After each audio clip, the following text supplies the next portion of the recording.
Olá, amigos! Em nosso tema de hoje, vamos falar sobre a arte de escolher. Introdução. No cotidiano da existência, a consciência humana é constantemente chamada ao trabalho silencioso de refletir e discernir. Acontecimentos imprevistos e relacionamentos exigem algo mais do que reações instantâneas. Solicitam que a pessoa elabore interpretações e avaliações mais profundas sobre a realidade. Diante de uma notícia ou de um gesto inesperado, a consciência sente a necessidade de tomar uma posição e responder. Quanto maior o patrimônio interior de alguém, composto por valores e sensibilidades bem cuidados, mais clara e justa tende a ser a resposta que dela se origina. A vida não permite a neutralidade permanente. A cada novo cenário, o ser humano é levado a compreender e agir.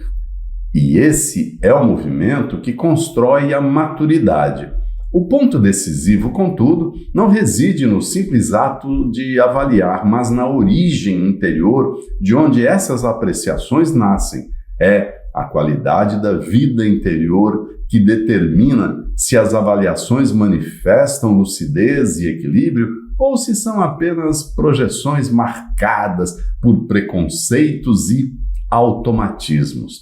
Esta reflexão tem por objetivo, à luz dos ensinamentos do racionalismo cristão, explorar essa temática, oferecendo subsídios práticos e espirituais para auxiliar no cultivo de uma consciência mais vigilante, capaz de distinguir entre a crítica que ilumina e aquela que obscurece. Embora o exercício de avaliar o mundo seja inevitável, a maneira como ele ocorre depende de uma escolha íntima. Pode ser feito a partir de uma mente madura ou de um olhar limitado por impulsos. A crítica como espelho. Toda análise ou opinião dirigida ao semelhante revela aspectos da vida interior de quem observa. A crítica, nesse contexto, não se limita a julgar o comportamento alheio. Ela reflete, como um espelho, os valores e limitações que moldam o olhar de quem a emite. Ao emitir uma avaliação, a pessoa deixa transparecer os filtros internos através dos quais percebe a realidade.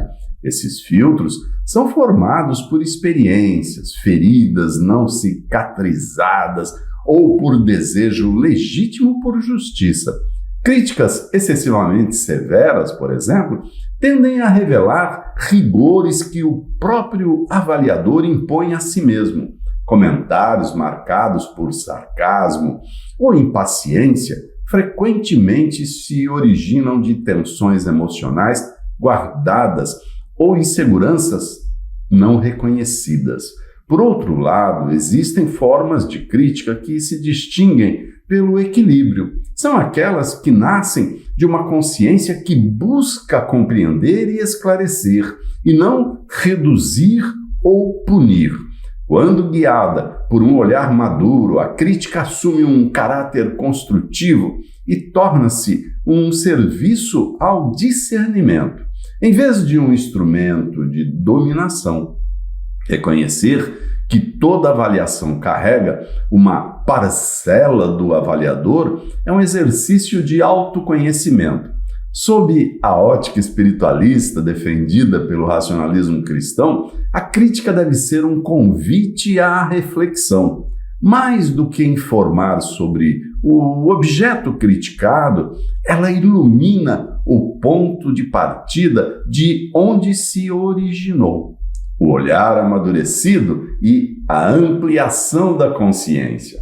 A forma como se interpreta a realidade depende da bagagem espiritual da pessoa. Assim como os olhos precisam de tempo para se habituar à luz, a consciência necessita de disposição e profundidade para perceber o que a superfície esconde. Avaliações precipitadas, movidas por impulsos imediatos, tendem a obscurecer a compreensão.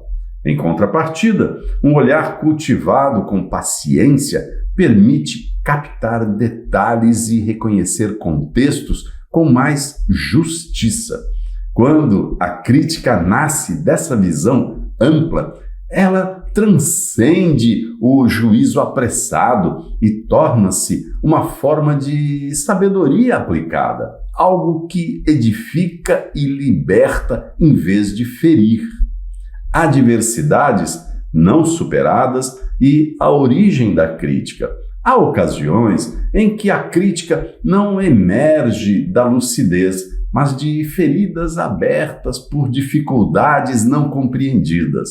É comum que avaliações carregadas de dureza tenham origem em traumas ainda não curados pela visão espiritual. Alguém que sofreu rejeição, por exemplo, pode desenvolver um olhar severo sobre o afeto alheio, interpretando a vulnerabilidade do outro como fraqueza.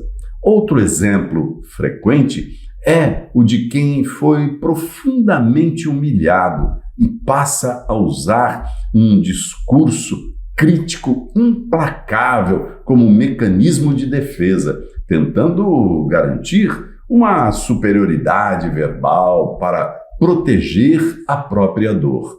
Entender esse processo não significa justificar o erro, mas iluminar suas causas.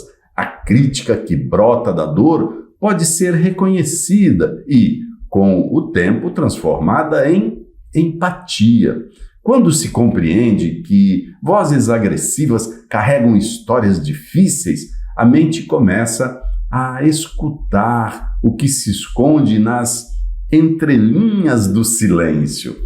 O silêncio como forma superior de discernimento. Existem momentos em que o discernimento mais profundo não se expressa em palavras, mas em silêncio. Quando a crítica deixa de ser necessária devido à compreensão alcançada, o ser humano atinge um elevado grau de maturidade.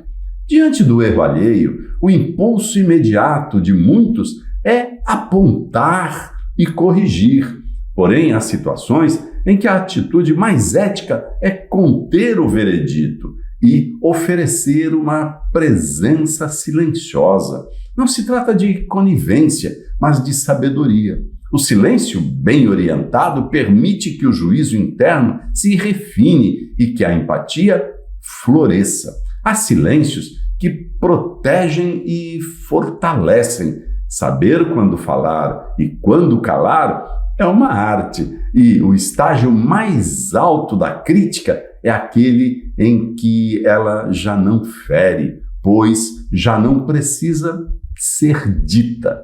Conclusão: o instante silencioso entre o fato e o pensamento é o espaço onde os valores espirituais se revelam e onde o ser humano encontra oportunidade para evoluir. Ao longo da vida, a consciência é desafiada a escolher o olhar com o qual contemplará o mundo. Uma crítica nascida do ressentimento apenas alimenta a dor coletiva.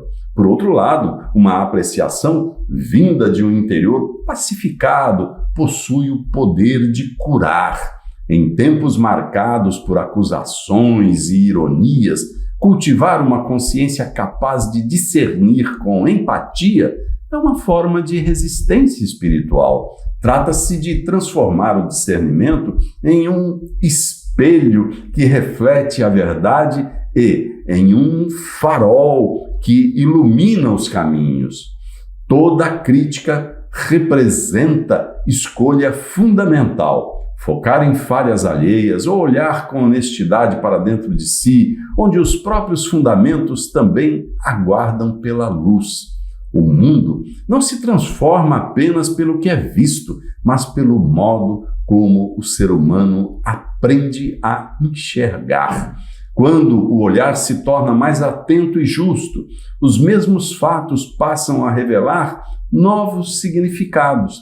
E quando esse olhar se transforma, tudo o mais começa a mudar com ele. As escolhas se tornam mais limpas, os gestos mais responsáveis e a convivência humana encontra caminhos mais harmônicos. Ao longo da vida, seremos sempre desafiados a dar nossa opinião, a reagir e a escolher como olharemos para o mundo. Mas a fonte de onde esse olhar vem pode ser pequena ou grande, escura ou cheia de luz, e isso muda tudo. Uma crítica que nasce da mágoa só aumenta a dor do mundo. Já uma opinião que vem de uma alma em paz tem o poder de curar, mesmo que seja em silêncio. Em tempos de tantas vozes que acusam e ironizam, cultivar uma mente que julga com empatia é uma forma de resistência espiritual que os estudos dos princípios do racionalismo cristão querem incentivar. O desafio é limpar o nosso julgamento, transformando-o em um espelho que reflete a verdade e não em uma arma que machuca, em um farol que ilumina caminhos e não em um fósforo que queima e se apaga. Toda crítica é, antes de tudo, uma escolha entre focar nas falhas dos outros ou olhar honestamente para dentro de nós, onde nossas próprias bases também precisam de luz que cobramos dos outros. É preciso entender que o mundo não muda só pelo que vemos, mas pelo jeito que aprendemos a enxergar. A realidade continua a mesma. O que muda é o olhar que a percebe. Quando esse olhar fica mais atento, sereno e justo, os fatos ganham novos significados. E quando o olhar se transforma, não tenha dúvida, tudo ao redor começa a mudar com ele. Nossas escolhas ficam melhores, nossos gestos mais responsáveis e a convivência com as pessoas se torna muito mais harmoniosa. Muito obrigado.